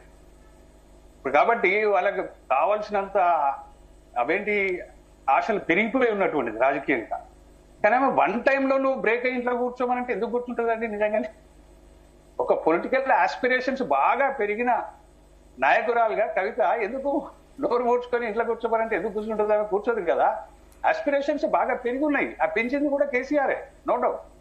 ఇప్పుడు ఆమెనే ఒక సమస్యగా మారిందని ఇప్పుడు అనుకుంటున్నాం. ఇది ఆఫ్టర్ లిక్కర్ స్కామ్ ఆమెను కాస్త ఐసోలేట్ చేద్దామని అనుకుంటే ఆమె ఎందుకు ఊరుకోవడం లేదు, బ్లస్ట్ అవుతుందా? ఇది వితింది మనకు బయట వస్తున్నటువంటి అవగాహన, మనకు బయట అంటే ఏర్పడుతున్నటువంటి శ్రీనివాస్ రెడ్డి గారు, ఒకటి మీరు చెప్తున్నట్లుగా ఇప్పుడున్న సిచ్యువేషన్స్ లో మీరు అనుభవజ్ఞులు రాజకీయాల దగ్గర నుంచి చూస్తారు కాబట్టి ఇప్పుడు ఉన్న పరిస్థితిలో తెలంగాణ రాష్ట్రంలో బీఆర్ఎస్ బీజేపీ విలీనమయ్యే చర్చలు వచ్చే అవకాశాలు ఉన్నాయని అంటారా? అండ్ ఇంకొకటి ఈ డ్యామేజ్ కి సంబంధించి కూడా ఇప్పుడు బీఆర్ఎస్ కి ఎక్కువగా సమస్యలు తెచ్చిపెడుతుంది కవితనే అనుకోవచ్చా? ష్యూర్లీ ఇప్పుడు ఆమెను పక్కకు పెడుతున్నారు అంటే మనకు వచ్చే అనుమానం అదే. ఇప్పుడు ఎందుకంటే రాజకీయంగా చాలా నష్టపోయింది బీఆర్ఎస్. మనకు తెలుసు అసెంబ్లీ ఎన్నికల్లో 37% ఓట్లతోటి 39 ఎమ్మెల్యే సీట్స్ తోటి గెలిచింది. ఆఫ్టర్ దీని తర్వాత పార్లమెంట్ ఎలక్షన్స్ వచ్చే వరకు ఏమైందో మనకు తెలుసు కదా. దాదాపు 10 స్థానాల్లో డిపాజిటే కోల్పోయింది. ఒక్క సీటు కూడా గెలవని పరిస్థితి. ఆ స్పేస్ ను మొత్తం బీజేపీ ఆక్యుపై చేసింది. 8 సీట్లు బీజేపీ గెలిచింది. 35% ఓట్లు తెచ్చుకుంది. ఆల్టర్నేట్ కాంగ్రెస్ వర్సెస్ బీజేపీగా తెలంగాణ రాజకీయాలు మారిపోతున్న పరిస్థితులు మనకు కనపడుతుంది. అటువంటప్పుడు with in the party KCR కూడా కొన్ని జాగ్రత్తలు తీసుకునే అవకాశం. ఎందుకంటే మనకి ఎక్కడ నష్టం జరుగుతుంది అంటే ఓన్లీ కవితతోటే నష్టం జరిగిందని నేను చెప్పా. కాకపోతే Kavitha also one of the point. ఆ వన్ ఆఫ్ ది పాయింట్ మన చేతిలో ఉన్నప్పుడు దాన్ని మనం తగ్గించుకునే ప్రయత్నం చేస్తే కొంత మేలు జరుగుతుంది కదా అనే అభిప్రాయంలో బీఆర్ఎస్ అధినేత కేసీఆర్ ఉంటాడు. ఎందుకు ఉన్నాడండి? ఇప్పుడు పార్టీ బతుకుంటేనే మైలేజ్, పార్టీ బతుకుంటేనే దాని పొలిటికల్ కెరీర్ కు ఒక నేమ్ అండ్ ఫేమ్ అనేది కేసీఆర్ ఎందుకు అనుకోడు? ఇక్కడికే బీఆర్ఎస్ ను మోసేస్తానని ఎందుకు అనుకుంటాడు? అనుకోడు కదా. కాబట్టి పార్టీ ఆరోగ్యకరంగా ఉండాలి, ప్రజల్లో మంచి పేరు రావాలి, కూతురు వల్ల వచ్చిన నష్టం తగ్గించుకోవాలి అనే అభిప్రాయం ఎందుకు ఉండదండి? కేసీఆర్ కు ఉంటది. ఇప్పుడు ఇంకొకటి రాజాసింగ్ కామెంట్స్ ఏ రకంగా చూస్తారు? రాజాసింగ్ కామెంట్స్ బీజేపీలో చేసినవి. ఆయన బీజేపీ ఎమ్మెల్యే, అతను ఏదో మామూలు సాధారణ కార్యకర్త అయితే దాన్ని పెద్ద పట్టించుకోవాల్సిన అవసరం లేదు. ఒక ఎమ్మెల్యేగా కామెంట్ చేయడం మాత్రం పార్టీ క్రమశిక్షణను ఉల్లంఘించడనే చెప్పాలి. ఆయన చెప్పిన కామెంట్లలో చెప్పిన విషయాల్లో కొంత నిజం ఉండొచ్చు. అది చాలా సార్లు మనం బయట సమాజం నుంచి కూడా వింటుంటాం. ఎందుకంటే ఆ పార్టీ కొందరి నాయకత్వంలోనే, కొందరి చేతుల్లోనే పార్టీ ఉంటుంది, ఎవరిని రానివ్వరు అనేది ఒక కామెంట్ జనరల్ గా మనం వింటుంటాం. ఇంకొకటి ఆ పార్టీలోనే ఎప్పుడు ఒకటండి, ఇక్కడ బీజేపీ గురించి కాస్త 40 ఏళ్ళ నుంచి చెప్తే గానీ ఈ విషయం ఎవరికి అర్థం కాదు. ఎందుకంటే సిన్స్ 45 years టీడీపీ పుట్టిన తర్వాత నుంచి ఏదో రకమైన అలయన్స్ టీడీపీ తోటి కొనసాగుతూ వచ్చింది. ఢిల్లీలో సంకీర్ణ ప్రభుత్వాలు ఏర్పడ్డాయి. ఆ సమయంలో ఇక్కడ బీజేపీ అలయన్స్ ఉండడం వల్ల ఈ రాష్ట్ర బీజేపీ నాయకులు ఎంతసేపు ఇక్కడ అధికారం ఉన్న ప్రాంతీయ పార్టీ తోటి ఇంటర్నల్ అండర్స్టాండింగ్ తోటి పార్టీని పూర్తిగా తగ్గించుకొని వాళ్ళు కొందరు నాయకులు అధికార పార్టీకి దగ్గర అవ్వడం వల్ల బీజేపీకి నష్టం జరిగింది అనేది పరోక్షంగా రాజాసింగ్ అభిప్రాయం కూడా, అది సహజంగా ప్రజల అభిప్రాయం కూడా. ఇప్పుడు రాజాసింగ్ ఎమ్మెల్యే కాబట్టి అతన్ని సస్పెండ్ చేస్తే చేయొచ్చు, అది వేరు. కానీ అభిప్రాయం, ప్రజల్లో ఉన్న అభిప్రాయం మాత్రం మారిపోదు. ఆ పార్టీ జాగ్రత్త పడాలి. కాకపోతే మోడీ వచ్చిన తర్వాత కొంత లైన్ మారిన మాట వాస్తవం. కొంత లైన్, పొలిటికల్ లైన్ బీజేపీది మారింది తెలంగాణలో అనేది వాస్తవమే. అయినా కూడా పాత వాసనలు, పాత ఆలోచనలు, పాత తీరు, 11 ఏళ్లలో 5 ఎమ్మెల్యేలు ఉండి 2వ అసెంబ్లీలో ఒక్క సీటు గెలవని పరిస్థితి బీజేపీకి ఉందని అంటే సంథింగ్ ఈజ్ డిఫరెన్స్. అదే కాకుండా బీఆర్ఎస్ తోటి కూడా ఆ పిడికెడు మంది నాయకులు ఆ బీఆర్ఎస్ ప్రభుత్వం తోటి కొన్ని విషయాల్లో లాలుచి పట్టరేమో, అందుకనే పార్టీ ఎక్కడ ఇంప్రూవ్ కాలే. ఓకే అండి, మళ్ళీ వస్తానండి శ్రీనివాస్ గారు. ఎస్ రామ్మూర్తి గారు సబ్మిషన్ మెన్షన్ చేశారు ఇందాక. ఎస్ రామ్మూర్తి గారు. నాకు వేరే ఒక చిన్న కార్యక్రమం ఉంది. నేను చెప్పేది ఒక చాలా క్లియర్ గా, మా పార్టీలో ఏ కవితక్క గారి కార్యక్రమం గాని ఇంకా ఏదైనా గానీ ఒక టీ కప్పులో తుఫాన్ లాగా అన్ని సమసిపోతాయి. ఎలాంటి వీళ్ళ ప్రతిపక్షాలు ఏదైనా వీళ్ళ గొడవలు రావాలి, ఈ పార్టీ చిన్న అభిన్నం కావాలి అని కోరుకుంటున్నారు, కానీ అదేం జరగదు. వీళ్ళు ఊహించినట్టు బీఆర్ఎస్ పార్టీ దాదాపు 65 లక్షల సభ్యత ఉన్న గొప్ప పార్టీ. ఖచ్చితంగా రేపు మళ్ళీ అధికారంలోకి వచ్చేది బీఆర్ఎస్ పార్టీ. అంటే మీరు అంటున్నారు కదా, ఇప్పుడు 65 లక్షల సభ్యత ఉన్నప్పుడు కవిత ఉన్నా ఒకటే లేకున్నా ఒకటే అని అనుకుంటుందా బీఆర్ఎస్? అందుకే ఒక క్లారిటీ ఇవ్వట్లేదా కేసీఆర్? అందుకే బయటకు వచ్చి మాట్లాడట్లేదా? బీఆర్ఎస్ పార్టీలో ఉన్న ప్రతి కార్యకర్త అందరూ నాయకులే, అందరూ కార్యకర్తలే. ప్రతి ఒక్కరు బీఆర్ఎస్ పార్టీకి అవసరమే. బీఆర్ఎస్ పార్టీ ఇంకా చాలా మందిని తీసుకుంటదే తప్ప ఎవరిని బీఆర్ఎస్ పార్టీ నుంచి పొమ్మని చెప్పదు. కాబట్టి బీఆర్ఎస్ పార్టీ ఒక బలమైన శక్తి గల ఒక ఉద్దండులు ఉన్న బీఆర్ఎస్ పార్టీ. కాబట్టి ఎవరో ఒక మాట మాట్లాడడం వల్ల కొన్ని అంతర్గత విషయాలు బయటికి చెప్పి ఏదో పైశాచిక ఆనందం కొంతమంది బీఆర్ఎస్ పార్టీని లూజ్ చేయాలని, తక్కువ చేసి చూపెట్టాలని కొన్ని ప్రతిపక్షాలు కుట్ర అలా కనపడుతుంది తప్ప పార్టీ నాయకత్వం కవిత గారు, మా కేసీఆర్ గారు, కేటీఆర్, హరీష్ రావు గారు. రామ్మూర్తి గారు, ఇందాక మీరు అన్న కమెంట్ కి ఒక క్లారిటీ ఇవ్వండి. ఎవరు మిమ్మల్ని మీ పైన కుట్ర చేస్తున్నారు, పార్టీలు చేస్తున్నారు?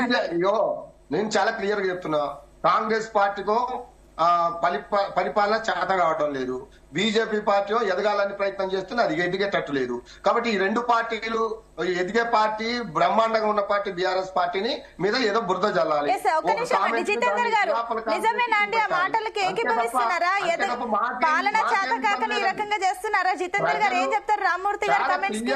ఒక నిమిషం అండి రామ్మూర్తి గారు, మీరు అన్న కమెంట్స్ కి ఒకసారి క్లారిటీ తీసుకుందాం. జితేందర్ గారు ఏం చెప్తారు? నిజంగానే పాలన చేత కాక ఈ రకంగా బీఆర్ఎస్ ని ఆడిపోస్తున్నారన్న కమెంట్లు వస్తున్నాయి, దానికి ఏం చెప్తారు? చూడండి, సోదరునికి అవగాహన ఉందా అవగాహన లేకుండా మాట్లాడుతుందా? కవిత గారు ఎయిర్పోర్ట్ లో దిగంగానే మా డాడీ, మా తండ్రి గారు ఎంబడి దయ్యాలు భూతాలు ఉన్నాయి, నన్ను అనగదొక్కుతున్నారు, బీజేపీని బీజేపీలో కలిపేయాలనుకుంటున్నారు, నన్ను చూడట్లేదు ఆగండి సోదరా,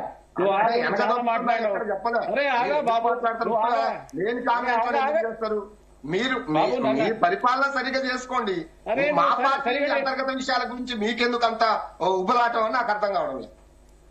అదే అక్కడ యాంకర్ అడిగిన దానికి సమాధానం నువ్వే చెప్పరా? మరి నా తరపున నువ్వే చెప్పు. నీకు ఓపిక లేకపోతే ఎందుకు మరి పార్టీలలో ఉంటారు? ఓపిక కాదు, సేపు చాలా మాట్లాడాను కాంగ్రెస్ పార్టీ గురించి. నువ్వు వినలేదా? నేను ఎందుకు వస్తాను? చెప్పండి, వినాలి. మరి వినేటప్పుడు ఓపిక లేదు. మేము మాట్లాడామా? మాట్లాడింది కవిత, మాట్లాడింది వాళ్ళ తండ్రి విషయంలో, ఉన్నటువంటి లెటర్ విషయంలో.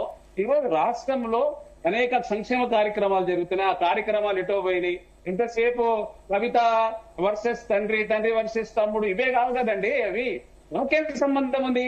ఆమె అక్కడ బీజేపీలో కలుస్తుంది అన్నట్టుగా బీజేపీ కలపాలని చూసిందనేది కవితనే మాట్లాడింది కదా, మేము మాట్లాడింది కాదు కదా. తండ్రి చుట్టూ దయాలు ఉన్నాయి, నన్ను కలవనీయట్లేదు, నన్ను అనగదొక్కేస్తున్నారు. మరి ఆమె జైలుకు పోయింది వాస్తవం కాదా? 100 కోట్ల 600 కోట్ల లిక్కర్ కుంభకోణంలో ఇక్కడ దేశంలో ఒక మహిళ ఈ విధంగా ఇరికినటువంటి ఇది వ్యవహారం ఉందా? తండ్రి కూతుర్ల మధ్యనే జరుగుతుంది, కొడుకు తండ్రిల మధ్యనే జరుగుతుంది. ఇది వాళ్ళ ఒక కుటుంబ పాలన టైప్ అయిపోయింది. కాంగ్రెస్ పార్టీ ఏం చేయలేదని మాట్లాడినాం కదా ఇంతకు ముందు మీరు మాట్లాడినప్పుడు. మరి కాంగ్రెస్ పార్టీ ఏం చేసింది? ఈ రోజు దాదాపుగా 3,10,00,000 మందికి సన్నబియ్యం ఇస్తున్నాం. దాదాపుగా 5 లక్షల రేషన్ కార్డులు ఇవ్వడానికి మొదలైంది. అదేవిధంగా మరి ఇక్కడ ఎస్సీ వర్గీకరణ చేస్తున్నాం. 4 లక్షల మంది ఇందిరమ్మ ఇల్లు, తర్వాత 21,66 కోట్ల రైతుల రుణమాఫీ చేసినాము. బీసీ రిజర్వేషన్ గురించి ఎప్పుడన్నా మాట్లాడిందా? 10 సంవత్సరాల ప్రభుత్వం ఉంది కదా కేసీఆర్ గారు, బీసీ రిజర్వేషన్ గురించి ఎందుకు మాట్లాడలేదు? అదే విధంగా భూప్రతి చట్టం తెచ్చినాము, సన్నాలకు 500 బోనస్ ఇచ్చినాము, పంట నష్టం ఇచ్చినాము, రైతు భరోసా ఇస్తూనే ఉన్నాం. మీరు పెట్టిన స్కీమ్స్ అన్ని మేమేం తీసేయలేదు కదా, అన్ని చేస్తూనే ఉన్నాం. ఇందిరమ్మ ఆత్మీయ భరోసా ఇస్తున్నాము, ఇందిరమ్మ మహిళా శక్తి ఇస్తున్నాము.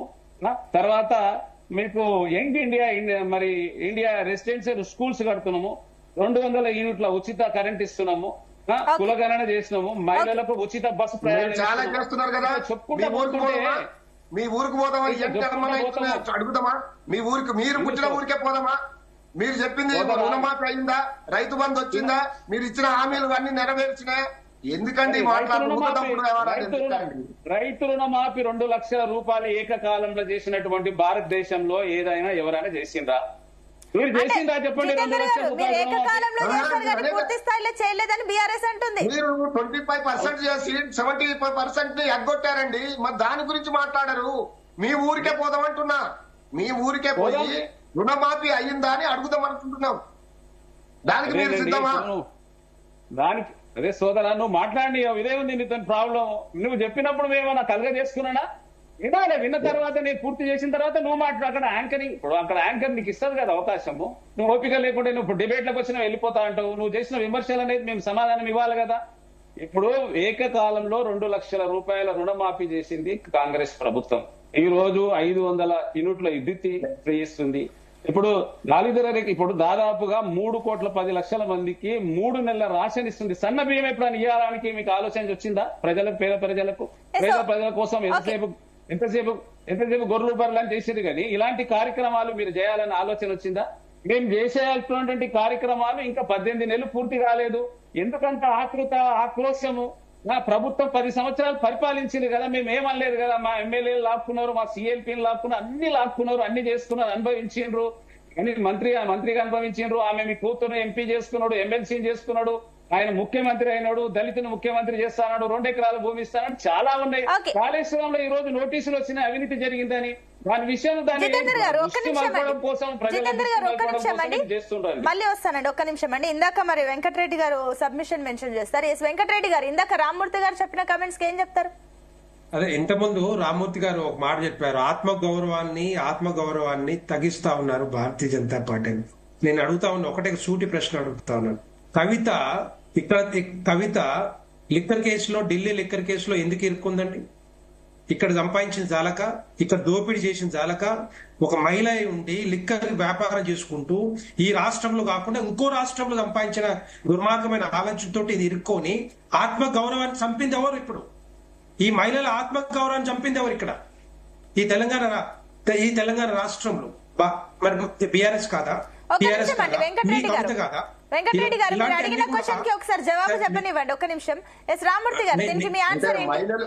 మహిళలు ఏ వ్యాపారం చేయకూడదు. ఇప్పుడు అది తప్పుడు కేసు అని స్వయాన సుప్రీంకోర్టుతో పాటు అన్ని పార్టీ ఇది పొలిటికల్ మోటివేషన్ కేసు కావాలని ఇప్పుడు ఆంధ్రలో కూడా 6 ఐఏఎస్ ఆఫీసర్లు, ఐపీఎస్ ఆఫీసర్లు అరెస్ట్ అయ్యారండి.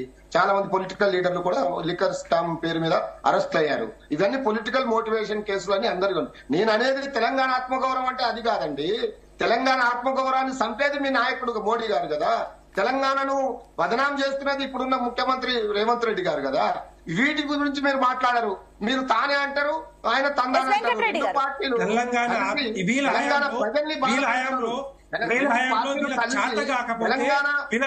ప్రజల్ని కేంద్ర ప్రభుత్వం, ప్రధానమంత్రి నరేంద్ర మోడీ గారు 10 లక్షల కోట్ల రూపాయలు ఖర్చు పెట్టి ఈ తెలంగాణ రాష్ట్రాన్ని అభివృద్ధి చేశారు. వీళ్ళకి చేత కాకపోతే నేను చెప్తున్నాను, మీరు ఎక్కడ పెట్టండి, నేను చెప్తాను. 10 లక్షల కోట్ల రూపాయలు ఖర్చు పెట్టి ఈ బీఆర్ఎస్ రెండోసారి అధికారంలోకి వచ్చిందంటే ఈ కేంద్ర ప్రభుత్వ నిధులు తోటే అభివృద్ధి చేయబట్టే, సంక్షేమ పథకాలు అమలు చేయబట్టే. లేకపోతే వీళ్ళకి ఎప్పుడో వచ్చేది నెగిటివిటీ, వచ్చేది. రెండోసారి కూడా వీళ్ళ అధికారంలోకి వచ్చేవాళ్ళు కాదు అని చెప్పి డెఫినెట్ గా నేను చెప్పగలుగుతాను. అందుకనే ఆ టైంలో బండి సంజయ్ గారి సారథ్యంలో రోడ్ల మీద పాదయాత్ర చేసి గ్రామాలకు వెళ్ళి మీరు అవినీతి కుంభకోణాలు ఏ విధంగా చేసిరో ఇవన్నీ బయట పెట్టాం కాబట్టి ఈ రోజు ఫామ్ హౌస్ పరిమితం చేసినాం. అది అందరు గమనిస్తా ఉన్నారు, అందరు తెలుసు. డిపాజిట్లే రాలేదు మీకు పార్లమెంట్ స్థానాల్లో, కనీసం డిపాజిట్లు రాలేదు. 10 సంవత్సరాలు మీరు 10 సంవత్సరాలు పాలన ఉంటే కనీసం డిపాజిట్లు రాకపోతే మరి ఇంకా మీరు బీఆర్ఎస్ పార్టీ ఉన్నట్టా లేక లేనట్టా? ఇక్కడ పోయిందంటే చెప్పండి.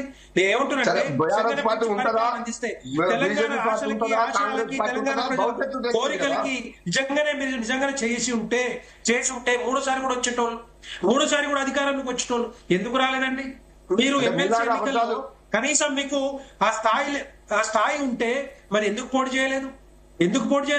మూడు ఎమ్మెల్సీ ఎన్నికల్లో. నేనేమంటున్నంటే తెలంగాణ రాష్ట్రంలో భారతీయ జనతా పార్టీకి ఆదరణ పెరుగుతుంది కాబట్టి కవిత గారు ఈ డ్రామాలు ఆడుతా ఉంది.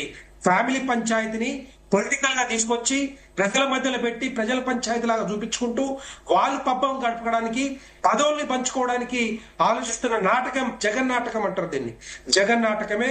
అన్న చెల్లెల మధ్యలో కేసీఆర్ గారు పెద్ద ఆయన నలిగిపోతా ఉన్నాడు, గిలగిల కొట్టుకుంటా ఉన్నాడు. ఫామ్ హౌస్ బయటికి రావట్లేడు, ప్రెస్ మీట్ పెట్టట్లేడు, క్లారిటీ ఇవ్వట్లేదు. ఎందుకు రావట్లేదండి?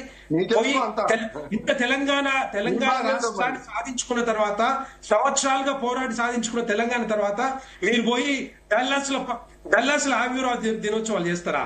ఇదే నా తెలంగాణ రాష్ట్రం తెచ్చుకుంది. మరి ఈ రాష్ట్రం కనీసం పట్టించుకోరా? ఇప్పుడు కూడా కవితనేమో ఆమె జాగృతి ఆఫీసు పెట్టుకుంటది, ఆమె చేసుకుంటది. కేసీఆర్ గారు ఫామ్ హౌస్ లో ఉంటారు. కనీసం తెలంగాణ రాష్ట్రం తెచ్చుకున్నాక నేనేమంటున్నంటే మీ స్వార్థ రాజకీయ ప్రయోజనాలకు మాత్రమే ఈ రాష్ట్రాన్ని వాడుకున్నారు, ఈ రాష్ట్రాన్ని అప్పులు కుప్ప చేసారు, ఈ రాష్ట్రంలో ఇవన్నీ కూడా బయటకు వస్తున్నాయి సందర్భంలో మీరు అభివృద్ధిని పెంచుకోవడానికి డర్టీ పాలిటిక్స్ మాత్రమే బీఆర్ఎస్ చేస్తుంది, కవిత చేస్తుంది. గమనిస్తా ఉన్నారు, గమనిస్తారు. ఎందుకంటే మీ పార్టీ అయిపోయిందండి. ఇప్పుడు రాదు, ఇప్పట్లో రాదు. మీరు చేస్తున్న ప్రయత్నాలన్నీ కూడా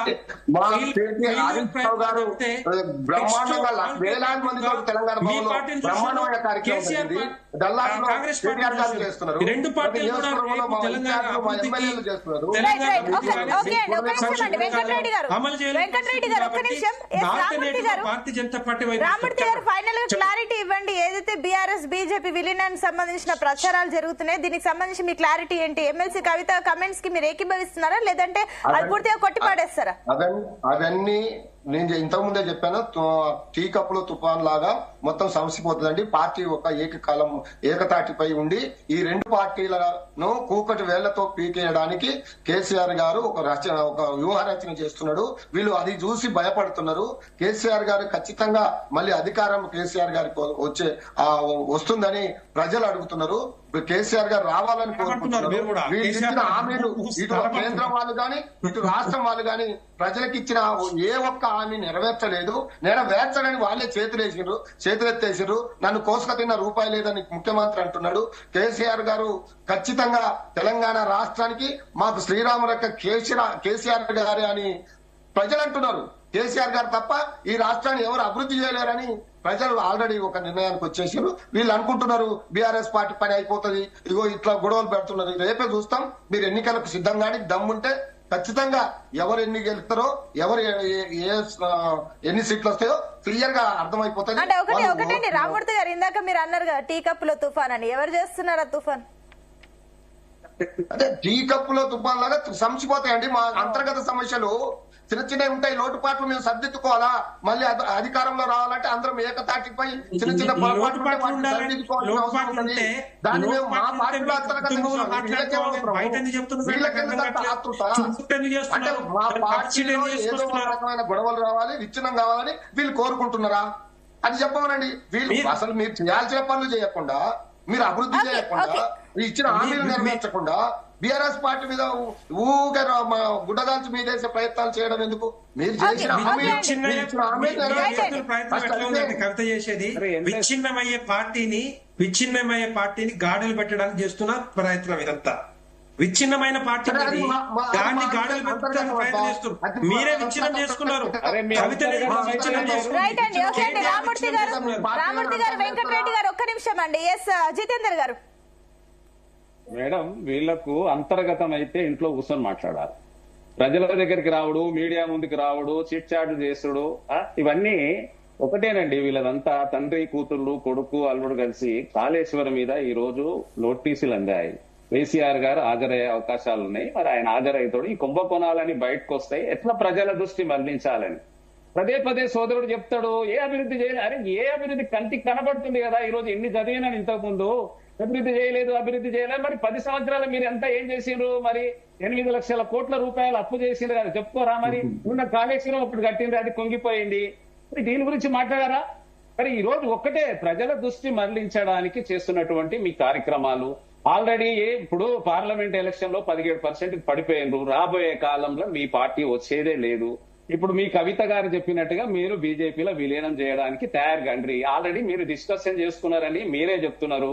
విన్నారా? మీ పార్టీ ఉండేది లేదు, ఇక అయిపోయింది. దీంట్లో రాబోయే కాలంలో కాంగ్రెస్ పార్టీ సస్యశ్యామలంగా ఈ రాష్ట్రాన్ని పరిపాలిస్తుంది, అనేక రంగాలుగా అభివృద్ధి చేస్తుంది. ముఖ్యమంత్రి రేవంత్ రెడ్డి గారి సారథ్యంలో బ్రహ్మాండంగా ఈ రాష్ట్రంలో ప్రభుత్వం పనిచేస్తుంది, పేదల పక్షాన పనిచేస్తుంది, విద్యార్థుల పక్షాన. ఈ రోజు ఉద్యోగులు, విద్యార్థులు అన్ని వర్గాలు తెచ్చుకున్నటువంటి ప్రభుత్వం ఇది.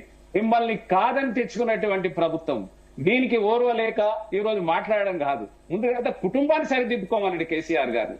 అవసరం అనుకుంటే దమ్ము ధైర్యం ఉంటే శాసనసభకు రమ్మనండి. శాసనసభలో 10 సంవత్సరాల నుంచి పరిపాలించిన ముఖ్యమంత్రి గారు సలహాలు, సూచనలు, ఆయనకున్న అనుభవాన్ని ఏమనండి.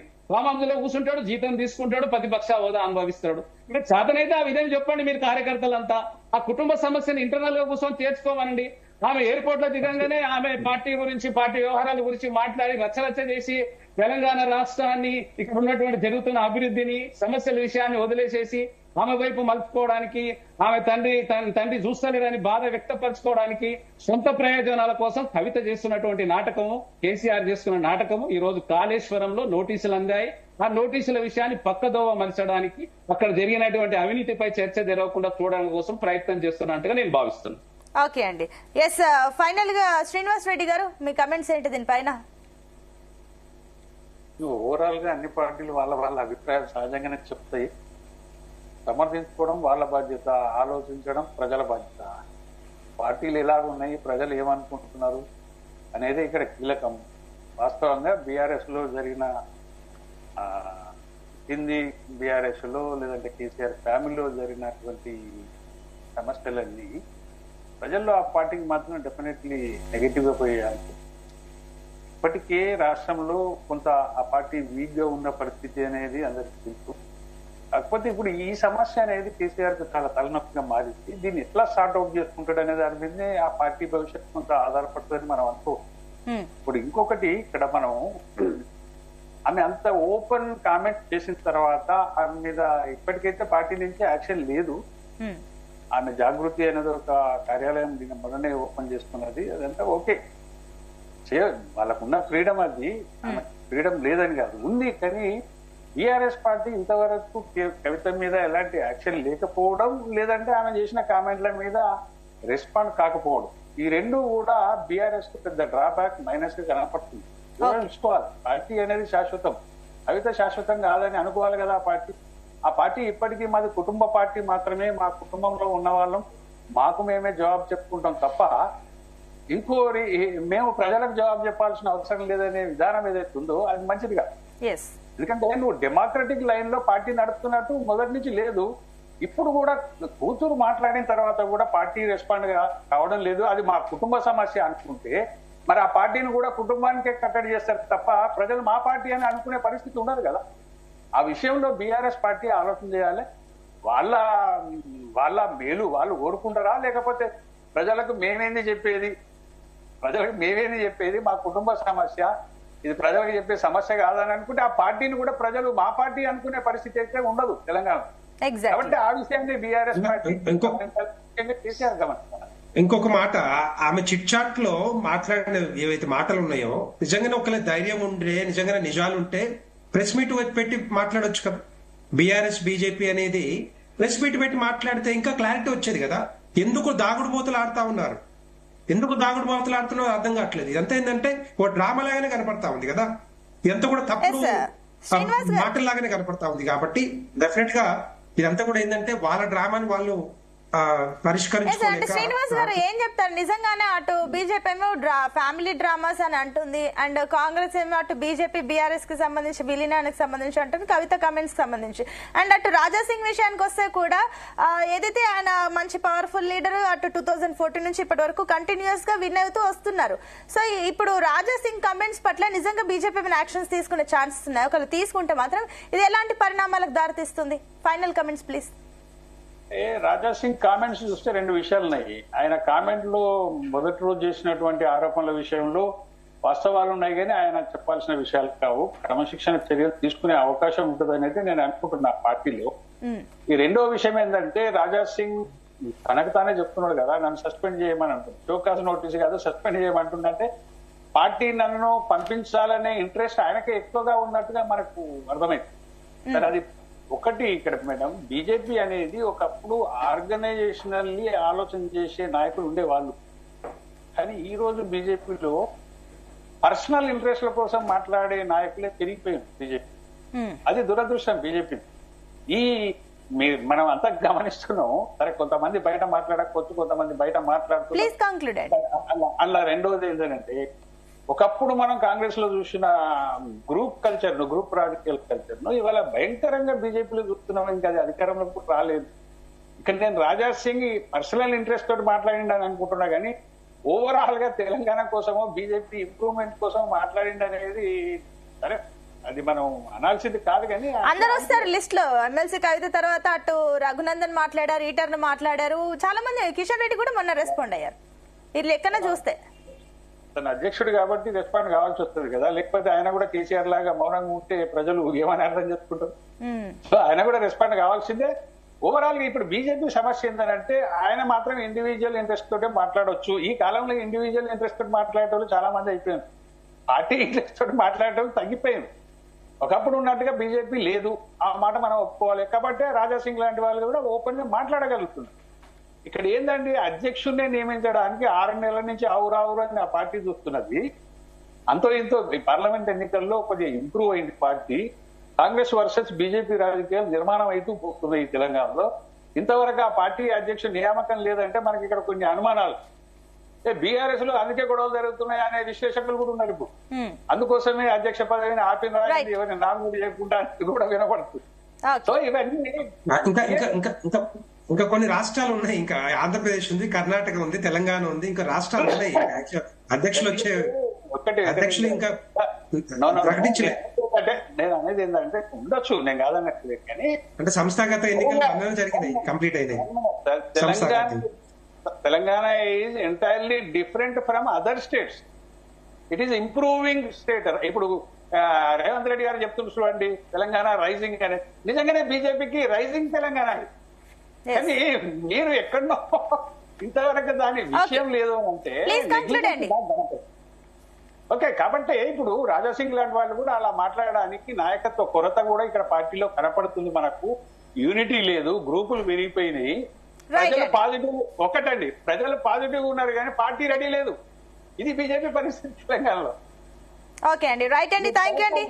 థ్యాంక్ యూ అండి. డిబేట్ లో పార్టిసిపేట్ చేసిన అందరికి కూడా. సో మొత్తమే అటు తెలంగాణలో రాజకీయాలు రోజుకు ఒక ట్విస్ట్ తీసుకుంటున్నాయి. ఈ విషయంలో ఇప్పుడు నెక్స్ట్ బీజేపీ స్టాండ్ ఏంటి, అండ్ అదే విధంగా ఏదైతే ఎమ్మెల్సీ కవిత చేస్తున్న కమెంట్స్ పట్ల అటు కేసీఆర్ రియాక్ట్ అవుతారా? ఏదేమైనప్పటికీ ఇవి అన్నిటికీ కూడా ఒక ఎండ్ కార్డ్ పడాల్సిన టైం అయితే రానే వచ్చింది. మరి చూద్దాం ఏం జరుగుతుందో.